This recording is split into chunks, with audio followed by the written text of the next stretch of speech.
تو نظامی صاحب کیا اس کا فائدہ اپوزیشن اٹھا سکتی ہے؟ مطلب کہ جب ہم کہتے ہیں کہ کوئی وزیر اعظم کسی نے ٹرم مکمل نہیں کی، پی ٹی آئی کے اپنے بھی مسائل بہت زیادہ ہیں، بٹ ساتھ میں یہ بھی بات نظر آتی ہے کہ اپوزیشن بالکل سنجیدہ نہیں ہے to give a tough time to the government. صرف پارلیمنٹ میں آ کے شور مچا دینا، دو چار سپیچز کر دینا، یا وزیر اعظم کے خلاف بات کر دینا، نعرے لگا دینا. Is this how you give a government a tough time? کیا سچ مچ اگر یہ کمزور حکومت ہے تو وہ گرا پائیں گے اس کو؟ I mean, یہ کدھر جائے گی کہانی پھر؟ آپ نے درست فرمایا. بات یہ ہے کہ اپوزیشن کے تنازع جو ہے بڑے بری طریقے سے کسے ہوئے ہر طرف سے، اور یہ کہنا کہ جی اس سے سب سے بڑا میرے خیال سے یہ اسٹیٹمنٹ آف فیکٹ ہے، میں چلے جھوٹ کا لفظ استعمال کروں گا، کہ حکومت کا یا کلیدی اداروں کا نیب کی سرگرمیوں سے کوئی تعلق نہیں ہے. یہ نیب تو بالکل اپوزیشن اسپیسیفک ہے، مور اور لیس، یا پولیٹیکل انجینئرنگ کے لیے. جس طرح اب یہ بات آہستہ آہستہ باہر آ رہی ہے کہ جہانگیر ترین کے خلاف پہلی سازش جو ہے وہ ڈسکوالیفیکیشن کی صورت میں ہوئی تھی ان کے. یہ ایک الگ کہانی ہے. تو نظامی صاحب پر کس نے کی وہ ڈسکوالیفیکیشن کی کنسپیریسی؟ نیب، اگرچہ اس میں نیب کے براہ راست ملوث نہیں تھی، لیکن یہ کبھی باتیں باہر آئیں گی تو پتہ لگے گا کہ یہ سارا کچھ کیا ہو رہا ہے. تو اس صورتحال میں یہ جو آپ کا جیسا سوال تھا کہ اپوزیشن جو ہے وہ شہباز شریف صاحب تو بربلا اپوزیشن یا عوامی سیاست کی بجائے وہ اسٹیبلشمنٹ کی سیاست کھیلتے ہیں اور اس پہ بڑا فخر بھی کرتے ہیں. وہ تو ایسے بیٹھے ہوئے ہیں جس طرح وہ پرائم منسٹر میٹنگ ہو اور ان کے اوپر کوئی تاج رکھ دیا جائے وزارت عظمیٰ کا. بلاول صاحب جو ہیں وہ تقریروں کی حد تک تو بڑے تیز ہیں، اور خود پی ایم ایران کے لوگ جس طرح خواجہ حسن اقبال نے جس طرح ان کو پرائم منسٹر کو گورباچوف کہہ دیا وہ اپنی جگہ پہ. لیکن اب بلاول صاحب جو ہے وہ پھر بھی کچھ ہاتھ پیر مار رہے ہیں. انہوں نے شہباز شریف صاحب کو فون کیا اور یہ کہا کہ جب آپ اپنے نکلتے ہیں کوارنٹین سے تو ہمیں ایک آل پارٹی کانفرنس منعقد کرنی چاہیے. لیکن آل پارٹی کانفرنس منعقد کرنے کا فائدہ کیا ہے کہ جب آپ آل پارٹیز کانفرنس کریں اور اس کے بعد جو اس پر ڈیسیشن ہو ان سے بیک آؤٹ کر دیں جیسے کہ پہلے ہوا، تو اے پی سی کا ایجنڈا کیا ہوگا اور اس پہ کس حد تک عمل درآمد ہوگا. صحیح. تو پھر نظامی صاحب پھر خطرہ کدھر سے ہے پی ٹی آئی کو؟ ٹھیک ہے گورننس ان کی اچھی نہیں ہے، بہت تنقید بھی ہوتی ہے، مگر اگر پولیٹیکل ویکیوم ہے پی ٹی آئی کے آگے اور پیچھے تو پھر پارٹی کو تو کسی قسم کا کوئی خطرہ نہیں ہے، حکومت چلتی رہے گی. یہ آپ دلچسپ نہیں مطلب ان دا سینس کہ سر جب بھی ہمارے ہاں پاکستان کی تو یہ تاریخ رہی ہے نا کہ کسی حکومت کو ہٹانے سے پہلے جو آلٹرنیٹیو ہوتا ہے اس کو پہلے تیار کیا جاتا ہے. وہ ہمیں تو آلٹرنیٹیوز کو تو پہلے ڈسکریڈٹ کر دیا گیا نا یہاں. بالکل اسی لیے تو پوچھ رہی ہوں نا سر یہ سوال. لیکن یہ جو ہائیبریڈ سسٹم ہے یہ چل نہیں پا رہا. اور جیسے کہ ورلڈ پارٹی اسٹیٹس میں ہوتا ہے رولنگ پارٹی کے اندر فیکشنز بن جاتے ہیں اور وہی ہو رہا ہے. پھر یہاں پہ رولنگ پارٹی کے علاوہ ان کی جو میجورٹی بڑی ویفر تھن ہے، جس طرح خواجہ سعد ویکنے کا 11 لوگ ہیں. اب یہ مینگل صاحب کا جانا پی این پی مینگل، اس کے ساتھ جے ڈبلیو پی کی پوری وطن پارٹی دھمکیاں دے رہی ہے اگر ان کی سیٹ یا ایک ہی ہو، لیکن اس کا جو سمبولک افیکٹ ہے وہ پارٹی پہ اور ملک پر اچھا نہیں ہوگا. اب باقی رہ گئے جو پالیٹیشنز ہیں مثلاً پی ایم ایل کیو یا ایم کیو ایم، یہ پرو اسٹیبلشمنٹ پارٹیز ہیں لیکن ڈپینڈیبل نہیں ہے یہ خان صاحب کے لیے، کیونکہ ذرا چودھری برادران جو ہیں وہ کئی مرتبہ اپنی ڈسسپیکشن اور ناراضگی کا اظہار کر چکے ہیں پی ٹی آئی سے، لیکن وہ جب تک ان کو اشارہ نہیں ہوگا وہ چھوڑیں گے نہیں. اور اشارہ تب تک نہیں ہوگا جب تک آلٹرنیٹیو کوئی نظر نہیں آئے گا. مجھے نہیں پتا کہ جی الٹرنیٹیو کیا ہو سکتا ہے، کیا وار گیمنگ ہو رہی ہے، جتنے منہ اتنی باتیں، کوئی نیشنل گورنمنٹ کی بات کرتا ہے، کوئی -1 فارمولے کی بات کرتا ہے. لیکن پرابلم یہ ہے کہ اس وقت جو صورتحال ہے کورونا وائرس کی اور اکانومی کی ہوتے ہوئے یہ بڑا مشکل ہے کوئی اس موقع پہ کوئی سیاسی ٹرموائل کے ذریعے حکومت چینج کرنا.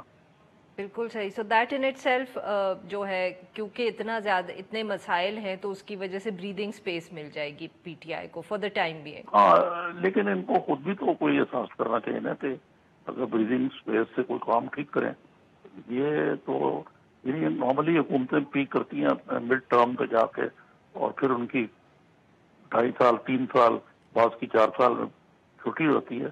یہ 22 مہینے میں ہی یہ پی ٹی آئی کی حکومت جو ہے یہ ودن انریول ہونا شروع ہو گئی ہے. بالکل صحیح. بہت بہت شکریہ نظامی صاحب, آپ نے ہم سے بات کی. ناظرین یہاں پہ لیں break, we'll be right back.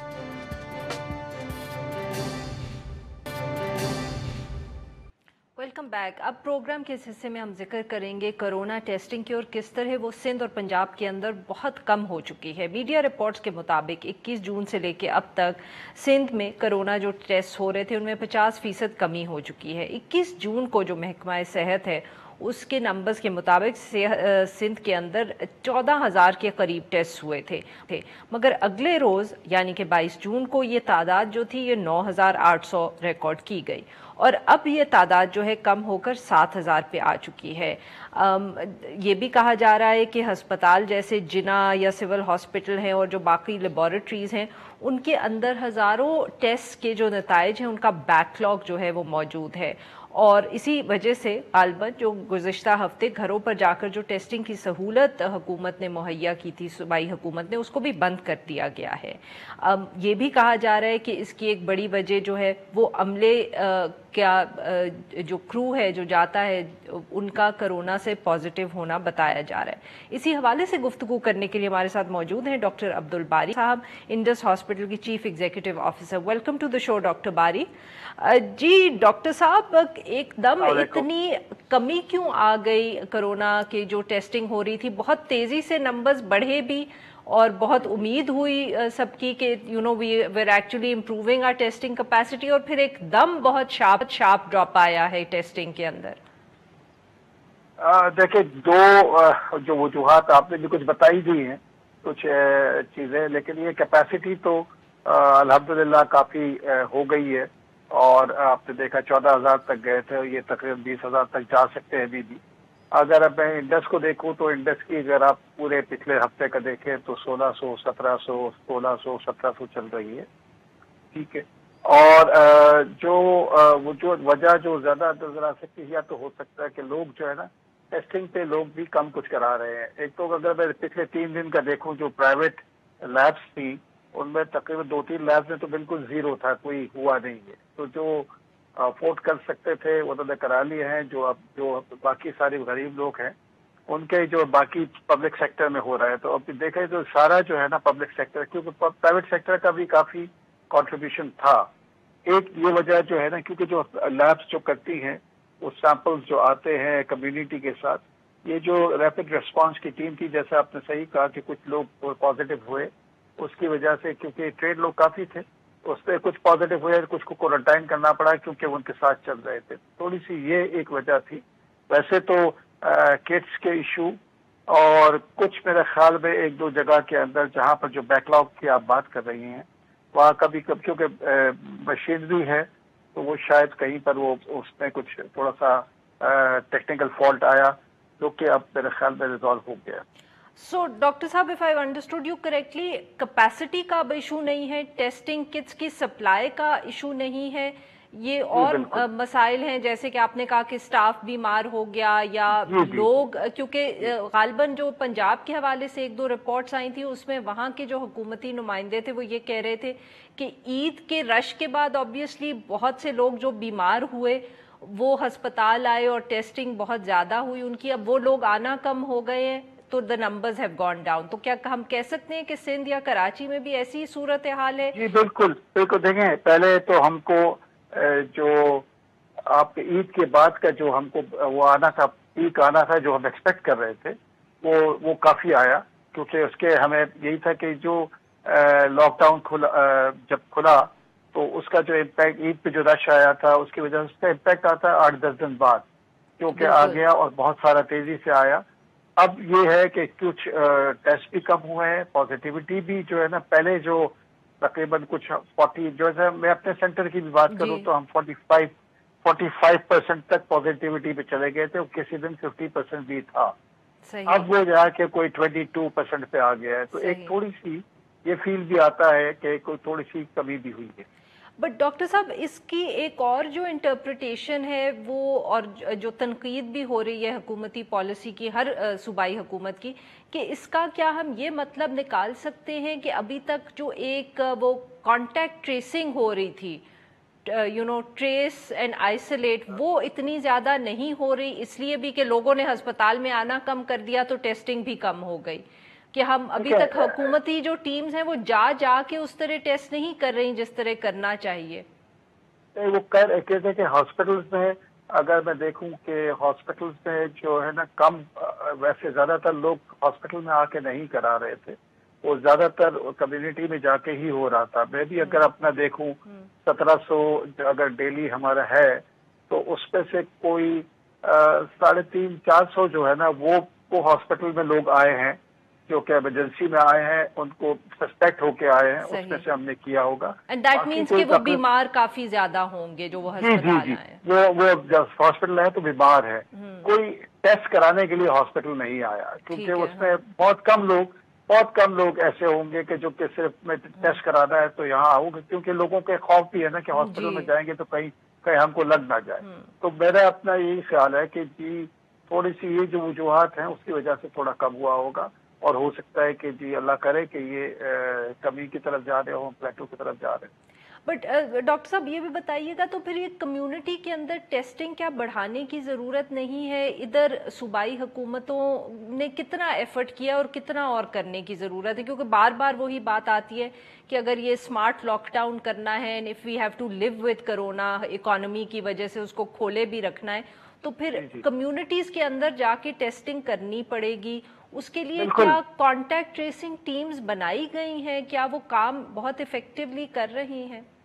جی مطلب تمام ڈسٹرکٹس میں جو یہ ریپڈ ریسپانس ٹیمز یا کانٹیکٹ ٹیمز بنی ہوئی ہیں، اس میں کیونکہ کراچی میں تو زیادہ، سندھ میں جو ہے نا کراچی از دا ایپی سینٹر کے میجورٹی کیسز یہاں پر ہیں، تو یہاں پر تو جا رہا ہے. کیونکہ میں اس سینس میں مجھے پتہ لگتا رہتا ہے، کیونکہ جو ڈسٹرکٹ ڈی ایچ اوز ہوتے ہیں وہ سے جو سیمپلز آتے ہیں مجھے پتا ہوتا ہے کہ اس میں سے اتنے آئے ہیں، تو وہ مانیٹرنگ ہوتی ہے کہ یہاں پر جو ہے نا کوئی جو اس کو مانیٹرنگ ہو رہی ہے، اس پہ کام ہو رہا ہے. لیکن یہ آپ کی بات صحیح ہے کہ ہم کو اب جب کانٹیکٹ ٹریسنگ کرنے کو تو اس کو تھوڑا سا اور آرگنائز ہونا چاہیے. سر یہ کس طرح اور آرگنائز ہوگی؟ اس میں کیا لوگوں کی کمی ہے یا ٹرینڈ لوگوں کی کمی ہے؟ آئی مین واٹ از دا، ہمیں روک کیا چیز رہی ہے یہاں؟ نہیں روک، دیکھو ٹرینڈ لوگ تو ہیں، ٹرینڈ لوگ ہوئے، ٹرینڈ کیے گئے، اور اس میں سے کچھ لوگ جیسے آپ نے بھی کہا اور مجھے بھی پتا ہے کہ کچھ لوگ جو ورکرز جو ہے نا وہ افیکٹ ہوئے تھے، پازیٹیو ہوئے، اور پازیٹیو ہونے سے صرف ایک آدمی 2 آدمی پازیٹیو ہو تو اس کا امپیکٹ 3-4 لوگوں کے اوپر ہوتا ہے کہ وہ ساتھ جو ٹیم ساتھ چل رہی ہوتی ہے ان سب کو کوارنٹائن کرنا پڑتا ہے. تو وہ تھوڑا سا ہوا ہے، تو تھوڑا سا برڈن اس کا بڑا ہے کہ ٹیم تھوڑی سکویز ہوئی ہے. اس کے لیے یہ ہے کہ تھوڑا سا لوگوں کو اور ٹرین کرنے کی کو ٹرین کیے جا رہے ہیں، اور اس میں یہ بھی کچھ آرگنائزیشن بھی آ گئی ہیں، تو اس کے اندر ڈیفینیٹلی اس کا اور جو عید سے پہلے اس کے اوپر اور کام ہونا چاہیے. ڈاکٹر صاحب یہ بتائیے گا کہ جیسے آپ نے کہا کہ نمبرز کم ہوئے ہیں عید کے بعد کے جو رش کے تھے، تو کیا جو ہسپتالوں کے اوپر پریشر کی بھی بہت زیادہ خبریں آ رہی تھیں پچھلے دنوں میں، کیا ان میں بھی کوئی فرق پڑا ہے؟ ادر ہاسپٹلز اسپیشلی جو آئی سی یوز ہیں، ان سب پہ بھی کوئی پریشر کم ہوا ہے؟ لگتا ہے اس سینس میں، کیونکہ ایک تو یہ ہے کہ ایک آپ کا سینٹرلائز میکینزم جو بہت افیکٹو نہیں ہے کہ جہاں سے آپ کو وہ آ رہا ہو، تو پرسنلی لوگ کانٹیکٹ کر رہے ہوتے ہیں. تو اگر میں اپنے آپ کو دیکھوں تو کہ میرے پاس جو ہے نا دن میں کوئی اگر 4 دن پہلے کوئی تقریباً 25-30 کالز آتی تھی لوگوں کی کہ ہمارے کہیں بیڈ ہے تو ہم کو ارینج کرا دیں.